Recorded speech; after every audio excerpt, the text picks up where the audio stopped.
जय जय श्री राधे श्याम। जय जय श्री राधे श्याम।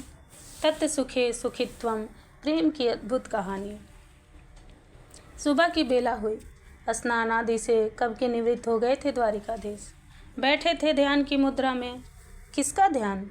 ब्रजनाभ ने आज प्रश्न किया। महर्षि शांडिल्य सहज भाव से बोले, अपनी आह्लादिनी का ध्यान बटा। कृष्णचंद्र जी का बाहर रुक्मिणी धीमी आवाज में अन्य रानियों को रात्रि की बात बता रही थी। आर्यपुत्र राधा राधा राधा कर रहे थे। हे मित्रविंदा, बताओ ना, ऐसा क्या है उस राधा में जो हम में नहीं? हम तो राजघराने की हैं और वो एक गोप कन्या। अच्छा, पता है रात भर इनके रोम रोम से वही नाम राधा राधा राधा निकल रहा था। मुझसे तो सहन ना हुआ। रुक्मिणी मात्र मित्रविंदा को ही नहीं बता रही थी, सब थी वहाँ। सारी कृष्ण सखियाँ पत्नियाँ वहीं उपस्थित थीं और सब सुन रही थीं। भीतर कृष्ण चंद्र ध्यान में बैठे हैं, पर ध्यान टूट गया। योगेश्वर का ध्यान टूटता, पर राधा है ही ऐसी कि योगेश्वर का ध्यान ही तुड़वा दिया। और ये लीलाधारी तो है ही, मुस्कुराते हुए शुरू कर दी लीला। हमसे कैसे श्रेष्ठ हैं राधा? हो ही नहीं सकता। रुक्मिणी जी ज़्यादा मुखर थी, बोले जा रही थी। ओह, आह आह, एकाएक कराह उठे थे द्वारिकाधीश। रुक्मिणी ने सुना, वो दौड़ी। अन्य सब रानियां भी दौड़ी। नाथ, क्या हुआ, बताइए ना। रुक्मिणी असहा पीड़ा हो रही है पेट में, पेट को दबाकर बोल रहे थे द्वारिकाधीश। रानियों ने पकड़ा कृष्णचंद्र को और कक्ष में ले गए। जाते ही लेट गए थे कृष्णचंद्र। राजवैद्य आए, उधर छू कर देखा। खान पान के बारे में रुक्मिणी से पूछा। रुक्मिणी ने सब बताया, औषध दी और राजवैद्य ने, पर 2 घड़ी बीत गए। उधर व्याधि जस की तस बनी है, बस कराह रहे हैं। वायु गति वाले अश्वों में सवार होकर कौंडिल्यपुर से एक वैद्य रुक्मिणी ने भी बुलवा लिया था। उसने भी देखा, औषध भी दी, पर कुछ असर नहीं हुआ। कहा था वैद्य ने, मात्र कुछ क्षण में इन्हें आराम मिलेगा, पर नहीं। रुक्मिणी, क्या करूं, दर्द बढ़ता ही जा रहा है। रुक्मिणी भी घबरा गई। अश्विनी कुमारों का आवाहन किया भगवती रुक्मिणी ने। अब रुक्मिणी जी बुलवाए और अश्विनी कुमार अगर आ गए तो आश्चर्य क्या। लो, आ गए देवताओं के वैद्य। उन्होंने भी उधर छूकर देखा और कुछ जड़ी बूटी दे दी और वो भी गए, पर घड़ी भर बीतने पर भी पीड़ा कम नहीं हुई। ये सबसे बड़ा आश्चर्य था। अश्विनी कुमारों ने भी सुना कि द्वारिकाधीश की उधर की पीड़ा शांत नहीं हुई। वो तत्क्षण चल दिए थे, पर मार्ग में मिल गए उन्हें देवर्षि नारद। हे ब्रजनाभ, नारद जी भगवान के मन अवतार हैं, यानी भगवान के मन ही है नारद। तुमसे कुछ ना होगा, तुम लोग जाओ अपने स्वर्ग में, मैं उपाय करता हूँ। ये कहते हुए देवर्षि नारद द्वारिका में पहुँच गए थे। आप सभी रानियां कक्ष से बाहर जाएं, मैं भगवान वासुदेव से कुछ पूछना चाहता हूँ, तभी तो इनका उपचार होगा, नहीं तो देखो कैसे करा रहे हैं। देवर्षि ने महल में आते ही रानियों को पहले हटाया उस कक्ष से, फिर धीरे से बोले, क्या आज्ञा है लीलाधारी? हंसे ये कहते हुए, उदर में पीड़ा बहुत हो रही है नारद, पता नहीं क्यों। आपको पता नहीं? नारद जी मुस्कुराए। चलिए अब यही बता दें कि इस रोग की दवा क्या है, क्योंकि अश्विनी कुमार तक नहीं समझ सके इस रोग को, तो उनसे बड़ा वैद्य तो मिल से रहा। इसलिए बता ही दीजिए, मेरे कान में बता दीजिए कि इसकी औषधि क्या है। कराते हुए कृष्णचंद्र बोले, अब एक ही उपाय है। मेरा कोई प्रेमी अगर अपने चरण धूल मुझे दे दे और उसे मैं अपने उदर में लगा लूं, तो ठीक हो जाएगी मेरी यह पीड़ा।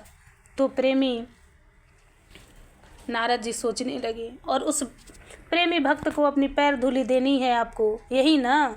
नारद जी कुछ देर सोचते रहे, फिर बोले, प्रेम तो आपको यह रानियां भी करती हैं, तो क्यों ना इनसे ही मांग लूं। इनके पाँव की रज कंधा उचका दिया था कृष्ण ने, देख लो नारद। सुनो, सुनो, द्वारिकाधीश की उधर पीड़ा ठीक हो जाएगी। बाहर आकर नारद जी ने रानियों को बताया। जय हो नारद जी महाराज की। रुक्मिणी ने आनंदित हो प्रणाम किया। पर ठीक करना आप लोगों के हाथों में है। नारद जी आंखें मटकाते हुए बोले। हाँ हाँ, आप बताएं, हम वही करेंगी। देवर्षि, जो करना पड़े हम करने के लिए तैयार हैं। आप बताइए, रुक्मिणी ने जोर देकर पूछा। आप विचार क्यों कर रहे हैं? जो बात है बता दीजिए ना, हम करेंगी। हम अपने प्राण भी दे देंगी। सत्यभामा क्यों पीछे रहती, वह भी बोल दी। हे रानियों, प्राण नहीं चाहिए, आप लोगों की चरण धूली चाहिए, पाँव की मिट्टी चाहिए, उसका लेप करेंगे कृष्ण को, तुरंत ठीक उधर पीड़ा हो जाएगा। रानियों ने एक दूसरे के मुख को देखना शुरू किया। अपने पाँव की मिट्टी? द्वारिकाधीश को? रुक्मिणी सोच में पड़ गई। आइए आगे, बारी बारी से आगे आइए। और मिट्टी अपने पाँवों को मलते हुए नारद जी बोल रहे थे, पर कोई आगे नहीं आया। नारद जी ने रुक्मिणी को ओर देखा। सिर झुकाकर खड़ी हैं महारानी रुक्मिणी। आप दीजिए अपने चरण रज को। नारद जी ने फिर कहा। मर्यादा भूल गए क्या देवर्षि? पत्नी अपने पति को पाँव की मिट्टी दे और उस मिट्टी को उदर में लगाएंगे आर्यपुत्र? हाँ हाँ, लगाने से ठीक नहीं हुआ तो थोड़ा खाएंगे भी। ये कहते हुए हंसे नारद जी। हे नारद जी, तुम्हारे लिए ये सब हंसी ठक्का होगा, पर हमारे लिए ये सुनना भी पाप है। ये पाप होगा हमसे।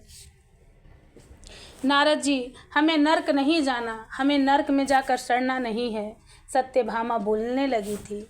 फिर तो आप लोग नहीं दोगे अपने पैर की मिट्टी द्वारकाधीश को?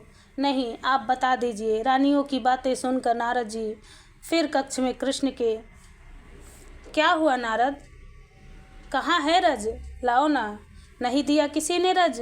नहीं दिया। रानियां भीतर कक्ष में ही आ गई थी। हे नाथ, हम कैसे दें? हमें नरक मिलेगा। रानियां और कुछ भी कहने जा रही थीं, पर कृष्णचंद्र ने नारद जी की ओर देखकर कहा, वृंदावन में श्री राधा रानी के पास हो आओ। ना नारद, रानियों ने नाक भौं सिकोड़ा। हाँ, वृंदावन तो मुझे याद ही नहीं रहा। और श्री राधा रानी? हाँ, नारद जी प्रणाम करके चल दिए थे वृंदावन के लिए। देवर्षि आए हैं। ललिता सखी ने श्री राधा रानी को कहा। महाविरह सागर में डूबी हैं श्री राधिका जू। प्यारी जू, देवर्षि आए हैं और श्याम सुंदर से मिलकर आए हैं, द्वारिका से आए हैं। बस इतना सुनना था कि श्री राधा रानी उठकर बैठ गई। कैसे हैं मेरे श्याम सुंदर? आप द्वारिका से आए हैं, कुशल तो है ना वे वहाँ? और मेरे श्याम सुंदर स्वस्थ और प्रसन्न तो है ना? कोई बात तो नहीं है? श्री राधा रानी पूछती जा रही थी। सब ठीक तो है, पर नारद जी बोले। पर क्या नारद? उनके उदर में पीड़ा है, उन्हें बहुत असह्य पीड़ा हो रही है। बस इतना सुनना था कि श्री राधा रानी तो मूर्छित ही हो गई। हे श्याम सुंदर, क्या हुआ आपको? सखिया पुकारने लगी। वृंदावन रो उठा, वृक्ष लता पता सब रो रहे थे। नारद जी चकित हैं ये सब देखकर। कुछ देर में श्री राधा रानी की मूर्छा टूटी, हिलकियों से रो रही थीं। श्यामाजू, कैसे ठीक होंगे वे? कैसे स्वस्थ होंगे नारद? बताओ। श्री राधा रानी आक्रामक हो उठी थी। मेरे नाथ वहाँ अस्वस्थ हैं और राधा तू यहाँ खुश है? धिक्कार है तुझे। ओह, अपनी आप ही धिक्कारने लगी थी श्री राधा रानी। कैसे ठीक होंगे वे? बताओ, जल्दी बताओ नारद। सखिया भी पूछ रही थी, गोपियाँ भी कह रही थी। बस एक उपाय है। नारद जी ने बताना शुरू किया। आप लोग प्रेमी हो, अगर अपने चरण की धूल आप लोग दे दें और उस धूल को कृष्ण अपने उदर में लेप ले तो दर्द ठीक हो जाएगा। नारद जी ने कहा। पर ये क्या? नारद जी के मुख से ये सुनते ही सखिया दौड़ी यमुना के किनारे। सबसे पहले तो श्री राधा रानी ही दौड़ी थी। नारद जी को बुलाया और स्वयं ब्रज रज में अपने पैरों को रगड़ते हुए उस रज को भर भर कर नारद को देने लगी। लो नारद, लो, जितना चाहिए उतना ले लो। नहीं नहीं, बस काफ़ी है इतना रज। नारद जी ने रज को एक कपड़े में बांधा और जाने लगे, तो फिर कुछ सोच कर रुके। प्रश्न किया और प्रश्न ये था, पाप का डर नहीं लगता? नरक का डर नहीं लगता? आपको पता है कृष्णचंद्र जी को आप लोग अपने पैर की मिट्टी दे रही हो, नरक में सड़ना पड़ेगा तो? इसका उत्तर श्री राधा रानी ने दिया था। नारद जी ने वह उत्तर जब सुना, साष्टांग लेट गए थे। श्री राधिका जी के चरणों में। आहा, क्या प्रेम है। आ गए नारद जी, आकाश मार्ग से आगे थे, रानियों ने देख लिया। नारद जी उतरे। क्या मिट्टी लाएं? राधा ने मिट्टी दी अपने पैरों की? रुक्मिणी ने पूछा। हाँ हाँ, दे दी। ये कहते हुए तेज चाल से कृष्णचंद्र के कक्ष की ओर बढ़ रहे थे नारद जी। उन्हें नरक से डर नहीं लगता? वेदों और शास्त्र की मर्यादा सब बेच खाई है उन वृंदावन की नारियों ने। ये क्या, नरक में सड़ना पड़ेगा उन्हें तो, रुक्मिणी ने कहा। नारद जी को अच्छा नहीं लगा। वे रुके, मुड़कर रुक्मिणी को देखा, फिर उत्तर दिया। मैंने भी यही कहा था श्री राधा रानी से। पर महारानी रुक्मिणी, उन्होंने जो उत्तर दिया, सजल नयन हो गए थे नारद जी के। श्री राधा रानी ने कहा, नारद, करोड़ों वर्षों तक भी नरक में सड़ जाएं, हमें कोई आपत्ति नहीं है, पर हमारा कृष्ण तो ठीक हो जाएगा ना। बस हमारे लिए यह काफ़ी है। हमें शास्त्र से क्या मतलब, हमारे प्राण धन ठीक हो जाएं, बस। ऐसी मर्यादा का क्या करना कि हमारे प्रियतम तड़प रहे हैं दर्द से और हम शास्त्र और वेद की दुहाई देकर दूर हो रहे हैं। भाड़ में जाए ऐसी मर्यादा, भाड़ में जाए शास्त्र और वेद, हमारा श्याम सुंदर ठीक होना चाहिए, बस। नारद जी रो गए। ये बताते हुए उच्चतम प्रेम है ये महारानी रुक्मिणी, जहाँ किंचित भी अपनी सोच नहीं है, बस प्रिय की सोच है। वो कैसे भी हो खुश रहें, प्रसन्न रहें, इसके लिए हमें जो करना है करेंगी, ये कहा श्री राधा रानी ने। नारद जी इतना कहकर जैसे ही चलने लगे कृष्ण के कक्ष की ओर, तो सामने कृष्णचंद्र खड़े थे। नारद, ले आए रज, आप यहाँ आ गए, आप लेटिए, आप विश्राम कीजिए। नारद जी पास में गए, रज दिया। उन्हें पाप नहीं लगेगा, हंसे कृष्णचंद्र।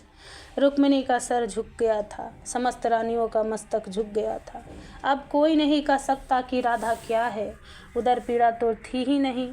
अपनी प्रिया की महिमा दिखानी थी द्वारकाधीश को, वो दिखा दी। पर रानियां उस समय चकित हो गईं जब रज को उदर में ही क्या संपूर्ण शरीर में लगाने लगे थे कृष्ण। माथे में लगाते हुए तो भावातिरेक में डूब गए थे द्वारकाधीश। कृष्ण पत्नियां स्तब्ध थी।